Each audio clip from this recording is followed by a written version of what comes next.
ટૂંક સમયમાં ચોમાસું શરૂ થવાનું છે. ટૂંક સમયમાં ચોમાસાની સિઝન શરૂ થવાની છે અને ઘણી જગ્યાએ વરસાદ શરૂ પણ થઈ ગયો છે.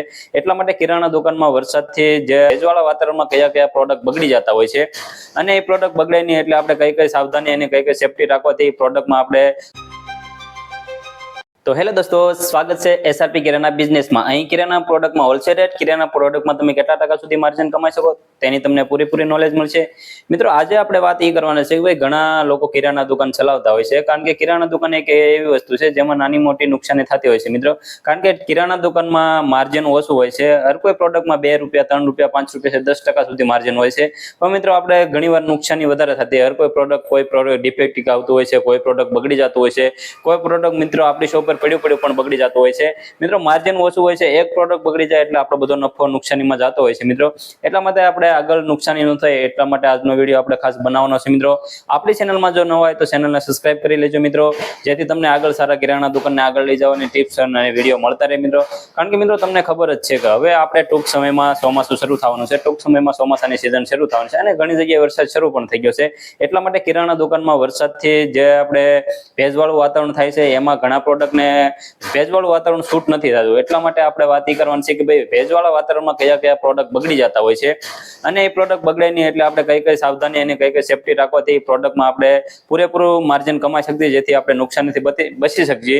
એ માટે આજે હું તમને એ વાત કરીશ કે ભાઈ આ પ્રોડક્ટને આવી રીતે તમે ધ્યાન આપો, આ પ્રોડક્ટને આવી રીતે તમે રાખો, એટલા માટે બગડશે નહીં. તો વિડીયોમાં આગળ બના રહેજો, વિડીયો ખૂબ સારું છે. તો ચાલો આજનો વિડીયો શરૂ કરીએ. તો દોસ્તો, હજી વરસાદની સિઝનની વાર છે મિત્રો. હજી 10-15 દિવસ વરસાદ કાઢી નાખશે.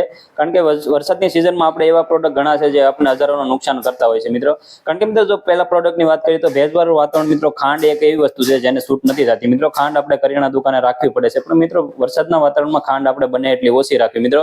કારણ કે 50 કિલો ખાંડનો ભાવની વાત કરીએ તો અત્યારે મિત્રો ₹2350 છે મિત્રો. એને જો ભેજ લાગે તો મિત્રો એ ખાંડ ખરાબ થઈ જતી હોય છે, પછી આપણે એવી કસ્ટમરને દેતા નથી. એટલા માટે કહેવાનું એવું કે ખાંડ તમે જો ઉતારો લિમિટેડ સ્ટોકમાં રાખજો મિત્રો, અને રાખો તો મિત્રો દિવાલથી આગળ, થોડીક દિવાલથી આગળ રાખજો. કારણ કે દિવાલ એક ભેજવાળી વસ્તુ થતી હોય છે, દિવાલે ભેજ લાગતો હોય છે, એટલે દિવાલથી થોડીક આગળ રાખવી. અને મિત્રો, તમે માલ મંગાવો તો જે માલ લાવતા એને પણ કહી દો કે ખાંડ એક એવી વસ્તુ છે જેને સેફટીમાં લાવો, ખાંડ પલ્લે નહીં, અને સારી રીતે તમે ઢાંકીને લાવો. અને અહીંયા લાવો તો પણ મિત્રો તમારી ગોડાઉન હોય એવી જગ્યાએ રાખો જ્યાં ભેજવાળું વાતાવરણ ન લાગતું હોય.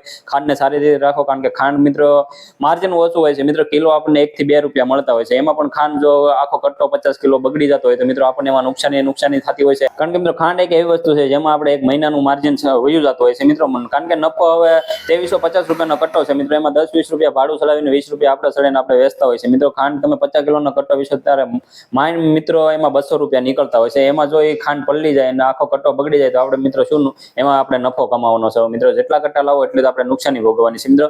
તો ખાંડનું એક ખાસ ધ્યાન રાખવાનું. અને મિત્રો, બીજા પ્રોડક્ટની વાત કરીએ તો બીજું એક ગોળ એક એવી વસ્તુ છે જેને ભેજવાળું વાતાવરણ બિલકુલ શૂટ નથી કરતું. ખાંડ તો હાલો સમજો થોડી ઘણી આપણે સેફટી રાખીએ, પણ ગોળ તમે ગમે ના રાખો મિત્રો, એ ઓગળી જવાનો છે, રસી થઈ જ જવાની છે. એટલા માટે ગોળનું તમે ખાસ ધ્યાન રાખજો. ગોળ તમારે લાવો તો કિલો પેકિંગમાં લાવો, બાકી લૂઝ જે ડબ્બા આવે એ લાવવાની મિત્રો. કારણ કે તમે એમાં કોઈ બી વસ્તુ તમે મિત્રો એમાં એડ કરશો એટલે એ તમારે રસી થઈ જાય. અને મિત્રો, ચોમાસાના સિઝનમાં મકોડા છે, કીડિયું છે, એનું પ્રમાણ વધી જતું હોય છે, જે આ ગળી વસ્તુને વધારે આકર્ષણ થતું હોય છે મિત્રો. એટલે એનું પ્રમાણ વધી જાય અને ગોળ તો મિત્રો રસી થઈ જ જતી હોય છે. ગોળમાં પણ માર્જિન ઓછું હોય છે.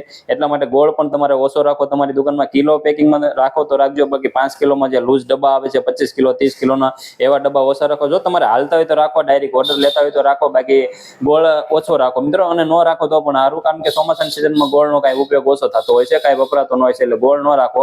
ખાંડ રાખો પણ તો એને સેફટીમાં રાખજો મિત્રો.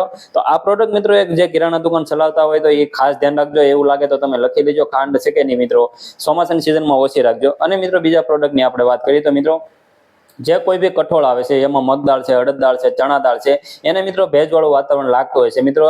એ કઠોળમાં મિત્રો ઈયળો પડી જતી હોય છે, ઝાડા બાંધી જતા હોય છે. એટલા માટે કહેવાનું હોય મિત્રો, જો તમારે વધારે સેલિંગ થતું હોય કઠોળનું તો મિત્રો લાવવું, નકર બને તાવથી ચોમાસાના 4 મહિના 2, 3, 5 કિલો લાવવું મિત્રો. મારી દુકાને મારે વધારે સેલિંગ થાય એટલે મિત્રો મારે 30 કિલોનો કટ્ટો લાવવો પડે છે મિત્રો. એટલા માટે હું મિત્રો આ ઉનાળો, શિયાળા, ચોમાસામાં એને ખુલ્લા રાખું છું. બાકી ચોમાસાની સિઝનમાં મિત્રો એક સિલાઈ મશીન આવે છે મિત્રો, તમને ખબર જ હોય છે, જે લાઇટ 60 થી હાલતું હોય છે મિત્રો, એની કઈ બહુ કિંમત નથી. 1000 થી 1200 રૂપિયા, 1500, 2000 સુધીમાં સારી ક્વોલિટી મળી જાય છે મિત્રો. તો પીપી થેલી તમારે મંગાવી લેવાની, જે 500 ની કિલોની આવે છે મિત્રો, એ મંગાવીને એને તમે સારી રીતે પેકિંગ કરી લેવાનું. હું ઉપર મશીનનો ફોટો અને વિડીયો આપી દઈશ મિત્રો, પેકિંગ કેવી રીતથી થાય છે એ પેકિંગ કરી લેવું. અને એકદમ પેકિંગ કરીને સારી રીતે તમારે ગોઠવી દો. પેકિંગ કરેલી વસ્તુ હોય છે એટલે એમાં ભેજ નહીં લાગે અને કઠોળમાં તમારે કાંઈ પણ નુકસાની નહીં થતી હોય મિત્રો.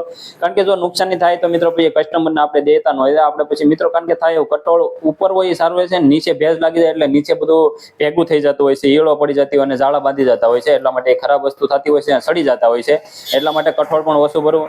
અને બીજો મિત્રો ખાસ જે આપણે તળવાના ભૂંગળા આવે છે, ઘણી પ્રકારના આવે છે, લાંબા આવે છે, કલરિંગ આવે છે, નાની ચેવડાની મમરી આવે છે, એને મિત્રો તમારે ખાસ પેકિંગ કરી રાખવું. કારણ કે એને ભેજ લાગવાથી એનું જે કકડું હોય છે એ મટી જતું હોય છે અને ભેજ લાગીને એકદમ કૂણા પડી જતા હોય, પછી તળવા મિત્રો એ બરોબર ફૂલતા નથી.